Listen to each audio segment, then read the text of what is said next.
Assalamualaikum warahmatullahi wabarakatuh. Perkenalkan, kami dari kelompok 1 akan memaparkan yaitu tentang pembelajaran menggunakan buku teks. Kelompok kami akan memperlihatkan kasus 1, yaitu ilustrasi pertama, yaitu buku teks berfungsi sebagai salah satu sumber daya rujukan untuk dikaji sebagai landasan desain pembelajaran dengan tujuan yang spesifik dan hasil pembelajaran. Ilustrasi kedua, itu buku teks adalah silabus atau penuntun seluruh kegiatan pembelajaran, tidak ada tujuan eksplisit di luar buku teks yang digunakan. Kesimpulannya, yaitu ilustrasi mana yang sering Anda lakukan dan mengapa kelompok Anda memilih ilustrasi tersebut, jelaskan. Ilustrasi yang sering kami lakukan sebagai seorang pendidik adalah ilustrasi 1, yaitu buku teks digunakan oleh guru untuk menjawab kebutuhan peserta didik sebagai pengetahuan awal. Buku teks ini hanya sebagai salah satu sumber belajar bagi peserta didik, sedangkan penentu kegiatan pembelajarannya adalah guru yang mempertimbangkan keadaan dan karakteristik peserta didiknya.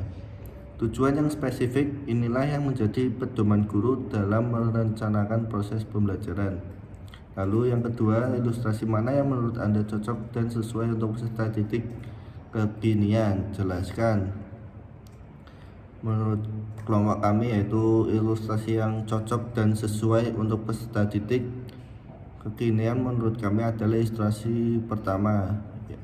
Hal ini dikarenakan buku teks merupakan salah satu sumber daya rujukan untuk dikaji sebagai landasan desain pembelajaran dengan tujuan yang spesifik, dan hasil pembelajaran akan tetap terarah dalam proses pembelajaran.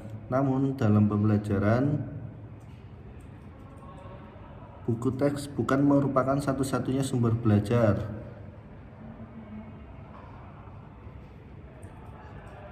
Karena peserta didik zaman sekarang lebih suka membuka Android atau gadget daripada membaca buku teks, sehingga sebagai seorang pendidik kita harus memfasilitasi peserta didik untuk dapat menemukan pengetahuan dari sumber lainnya yang lebih up to date.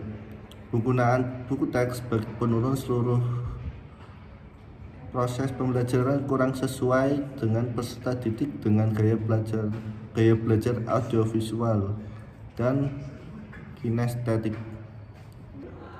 Terima kasih, sekian dari kelompok kami pemaparannya. Wassalamualaikum warahmatullahi wabarakatuh.